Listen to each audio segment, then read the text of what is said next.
Hey, what's Hello. going on, Shirley? Doing well, Dwayne. How's it going? I'm good, man. How's the day for you so far?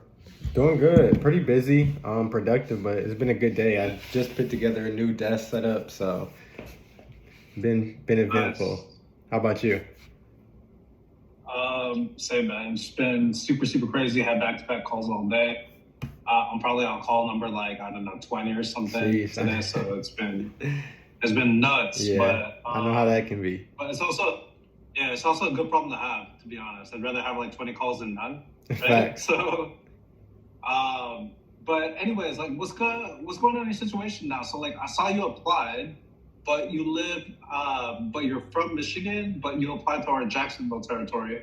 So I'm kind of curious, like, are you looking to relo or like, do you live there now or yeah, what's up? Yeah, so I'm in Michigan now. I saw like the Jacksonville location, and then I think it was a few other locations, and Yeah, I'm yeah. open to relocating. I really just wanted to kind of see more about the position and then like about the different locations because I saw like some were remote, some were like in office, Yeah, yeah. Okay. and I didn't want to like apply to because I saw it was probably close to like 20 postings or something like that. So I didn't want to apply to every single one, but I saw like for the account Yeah. executive ones, like especially for the Phoenix one. So Mm-hmm. me and my fiance now we just got engaged in like December in Mm-hmm. Phoenix, and honestly, like we still got snow here. We're trying to get out the cold, so definitely open to like relocating for sure. Okay. Where do you guys plan on relocating to? Like, is it specifically Phoenix or? Yeah, if possible, Phoenix. I mean, Phoenix, Florida, either way, anywhere warm, honestly. Yeah, yeah, yeah. Okay. Um, for your fiance, does she plan on or like it is like I don't know her job or something like maybe pulling her towards like another area or Mm-mm. it's just something that you guys are just like talking about as you go. Yeah, no, just so her job doesn't pull her in any other area. Like she works remote too, so really it's Okay. like wherever I find is where we can go. Yeah. Okay, for sure. What is your preference as far as like city to live in based on like the job descriptions that we have out so far? Yeah, so it definitely would be Phoenix. That's like my number one. Yeah. And then outside of that, like Atlanta or Florida, like Jacksonville would or Orlando would be next. Hmm. And then I mean I'd be open to like Houston too, but definitely like Arizona Okay. is the We number actually one. just closed Houston, so yeah. Okay. We actually just hired through Houston, so like we're good on that. Okay. Just FYI, like we're like over flooded with Houston right Sweet. now. Yeah, number one So is I, actually, Arizona then. that's a good point. I actually got to close that job description or that job right now. Otherwise, like we're just gonna keep on getting more applicants in. Yeah. Um, but anyways, like so you work at Decide right now, right? So I believe just about a month and a half ago, unfortunately, I had to lay off close to a third of like the company. It was a startup, ad tech. I was selling like a programmatic native advertising solution, so I'm not currently with them anymore, and I'm actively looking to join a new company. Okay.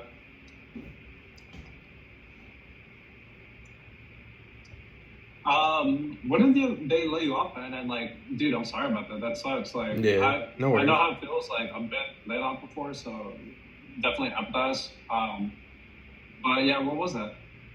You said what was? Oh, when when did was they it? lay you off? It Yeah, yeah, yeah. was like mid-January.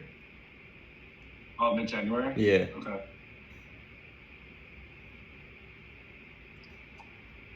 Um, so as far as like your timeline, are you interviewing with like multiple companies right now, or like what's that looking like? Do you have any final Yeah. interviews or like are offers lined up or?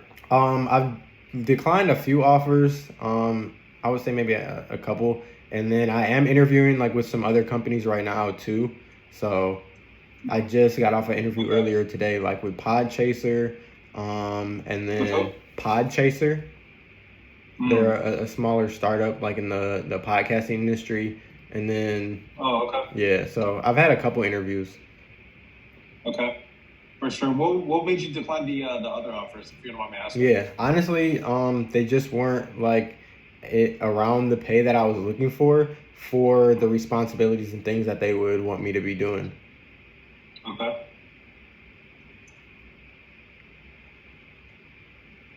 Since we're on that topic, like, how much are you looking for in terms of compensation, man? Yeah, so I mean, anywhere within like I would say, like I've heard base pays between like 60 and I've even seen like Mhm. up to like 90 or 100. So I mean, base that is anywhere in that like general range, I would be open to. Yeah. What's your ideal though? Like, I know there's a Yeah. high range, there's a low range. Like, what is your like minimum that you can't live without? Like, otherwise you're just gonna, like, Yeah, I would say suffer every day. 70. Like, what's your threshold? Yeah, I would say 70. 70 Okay. is bare All minimum, right. and anything we can get over that is good. All right. That's fair enough, man. That works. I mean, to be honest, like our budget was 70 for like every person that we bring into the company, so that definitely works on that end. Let's chat a little bit more about like. I'm kind of curious, like about you, man. Like, so you've been in sales for a minute, right? Yeah, Your background looks pretty solid, if I'm being honest, thank man. you. So, like, what is it about you that, like, how do you differentiate yourself from other salespeople? What is it about yourself that, like, I guess makes you stand out amongst like all of your peers in the crowd? Right. Okay. Cool. So one I would say is my confidence. I'm very confident in Uh, sales and just as a whole as a person because I feel like I've been in a lot of different situations where I had to overcome obstacles or to grow. And what sets me apart is literally my different experiences. So I've done real estate sales. I've done over like 2 million in volume in a year as like full-time real estate salesperson. I've done social media sales as well. So Wealth University is like a virtual hiring agency I co-founded. Um, I would say just about a year and a half ago, and mainly just started from growing my social media presence and selling that way. So I gained like 80,000 followers on TikTok, a few like on Instagram as well, just by offering value-based tips of like resumes, cover letters, how to have a good LinkedIn profile, and yeah, like offering those services to people too, has really been like great over the last year. So I've sold in yeah. person, social media, made 300 plus dials as a realtor. So honestly, really just all Mhm. my different experiences of selling in different kind of aspects, I would say sets me apart. Mm. That's awesome, man. That's some Gary Vee shit right there. Like, I don't know if you follow him, but he always Yeah, talks about like when you deal with marketing, when you deal with social media, always always give them advice, right? yeah, Always give your crowd advice. It's free service, but it always comes back in return, like later on down the road. So like, I love it, man. that's facts. Um, so like on the other side of that, right? Like everyone has an area of growth. Like I don't care if you're Elon Musk, I don't care if you're Gary Vee, I don't care like who the fuck you are, right? Like everyone has an Facts. area of growth. Like what's yours right now? Or like what are you like trying to, I guess, improve upon within the next year? Yeah, definitely. So what I want to, and the main reason that I'm like looking for a new kind of executive position is to grow one as a sales closer. And just as like with my business knowledge and acumen as a whole, I felt like kind of running the virtual hiring agency over the last year, it was really cool. But as a lot of times I was finding myself to be the smartest person in the room, just Mm-hmm. managing like virtual assistants, managing a team of people and helping Yeah, others. yeah, But now where I'm trying to grow is learning from others, learning from the top sales closers, learning from other business people, other recruiters, and just being able to grow in a whole as a closer, as a salesperson, and with my knowledge of like how does a business run well, what are things that make a good business, what are things that make a bad business, and how to continue learning and growing with a business. okay. How about personal growth? Like outside of sales, outside of like day-to-day operations, Mhm. business stuff, like what's the area of personal growth for you? Yeah, definitely consistency in working out and just building like a really good schedule and even having a really good environment. So like that's something that I was focused on.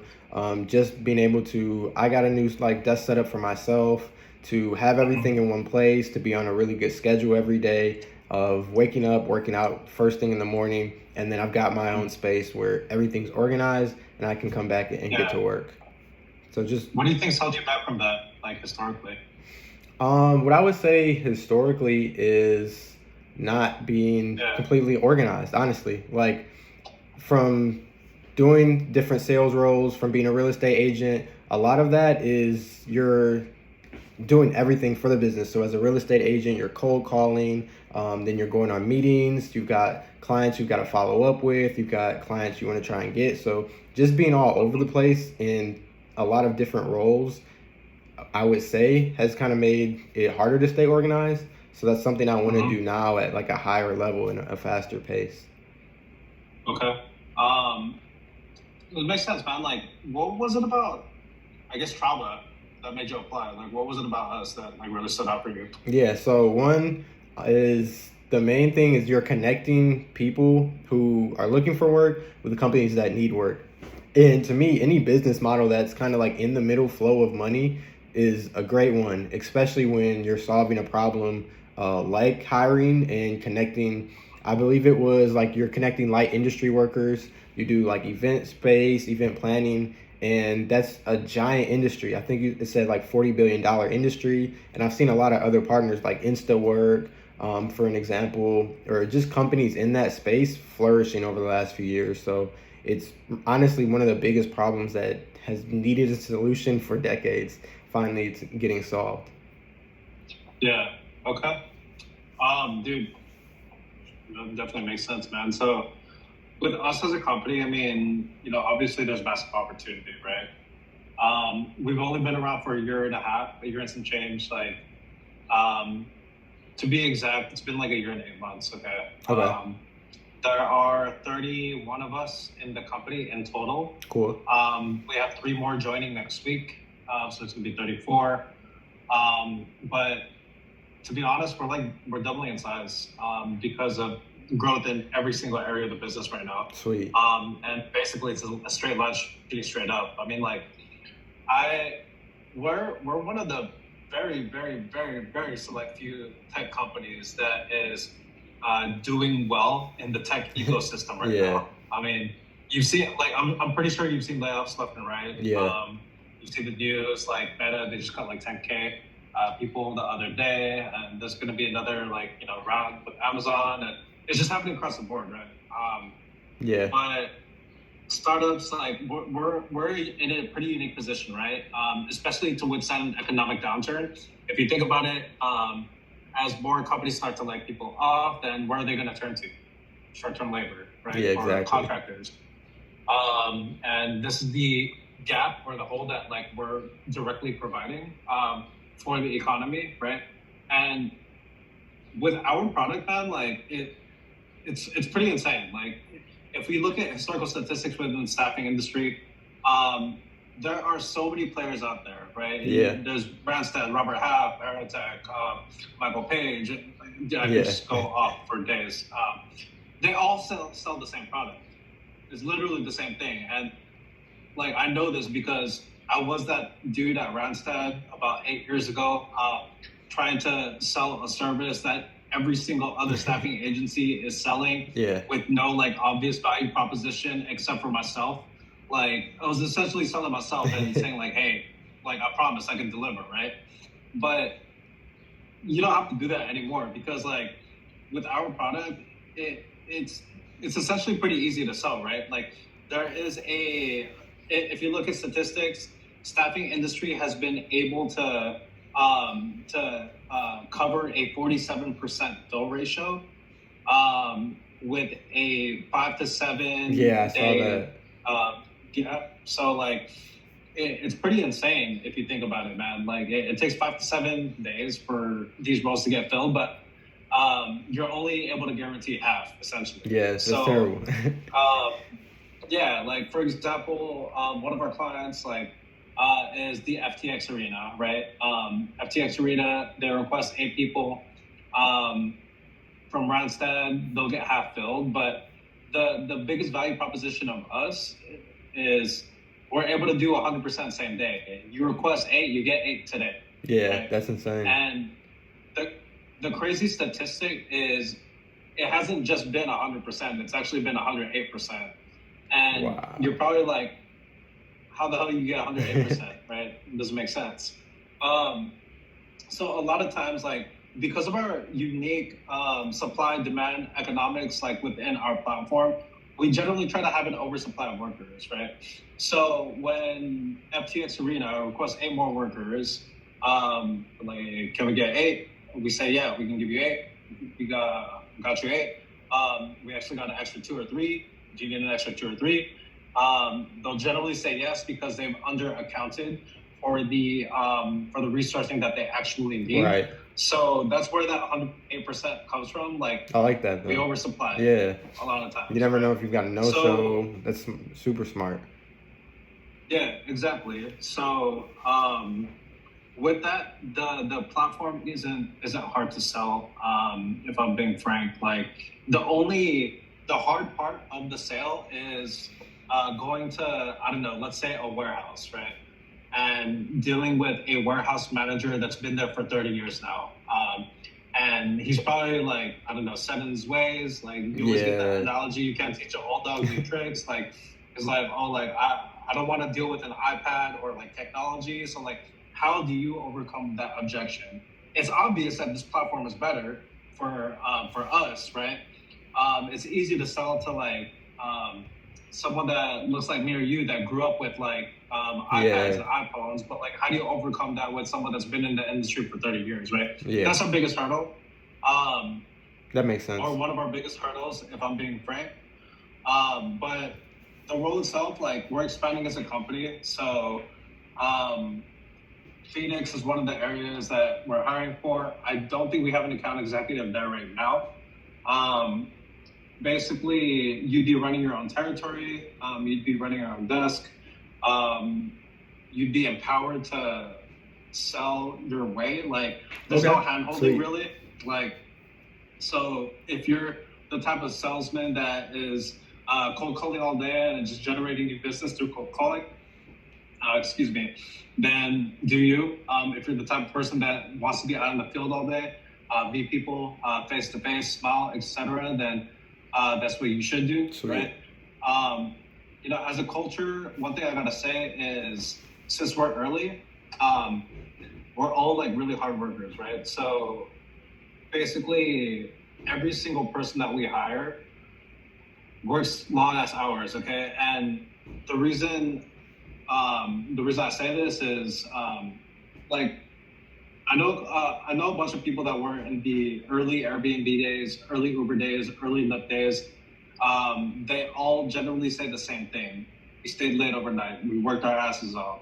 Right. And we want to emulate that success if we want to become a unicorn. Definitely. And I've told them, like, this is exactly, what's going on internally. They were like, dude, this is exactly what happened over there in the early Uber days. Like, so, if you're the type of person that, wants to work long hours or that's committed to doing so. Okay. Actually, you know what? I'm kind of curious to hear your thoughts on that real quick. Yeah, definitely. No, that's something that I agree with too. So like, even for a sales process, I use a 9-touch like outreach cadence. So it's a mix of like, say the first 4 touches are emails. The like next 2 would be a LinkedIn like message, like a video connection, adding a note. And then that way, like the 8th and 9th touches are a lot warmer. They're cold calls, but in a sense they can either put a face with the name, they've seen one of my emails, and then from there I can kind of go into personalizing it. Maybe they've got an office around the corner, let me drop off some pizzas, or let me go shake some hands. Maybe we'll go out, grab a drink, or just connect. Is really kind of the methodologies that I was using in my last role to be really personalized. And then like conferences, in-person events, all of that is something that I'd be open to. But I definitely understand, like, in real estate, I was doing close to 300 dials a day. And then after setting the appointments, then I would spend my day going on those appointments, closing clients. So I definitely know, like, especially if you're in a newer business, a startup, or your own business owner, you've got to put that upfront time. But over a long term, when you build that sweat equity, it pays off. Yeah. Okay. Definitely makes sense, man. Like, I think you're pretty dope. I want to move you on to the next steps, chat with other people on our team. Sweet.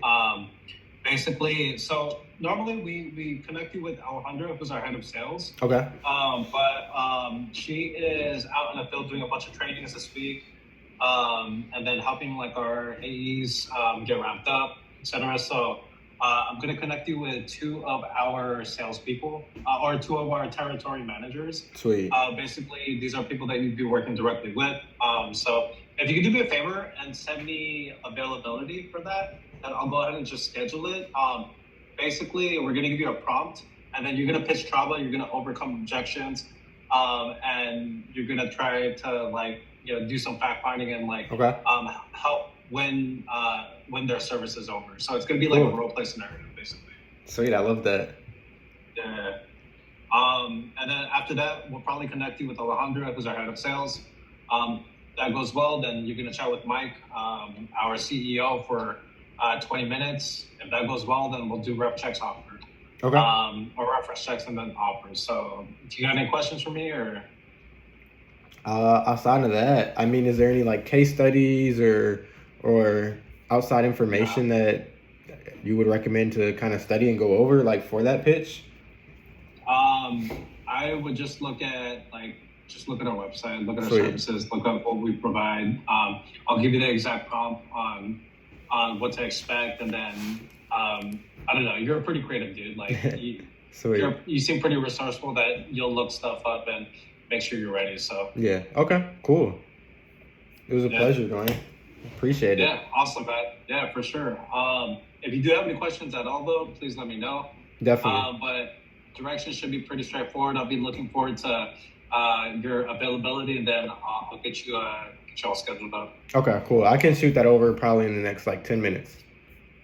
Awesome, man. Sweet. Sounds good. All right. Appreciate it, Dwayne. We'll talk soon. All right. Cheers, man.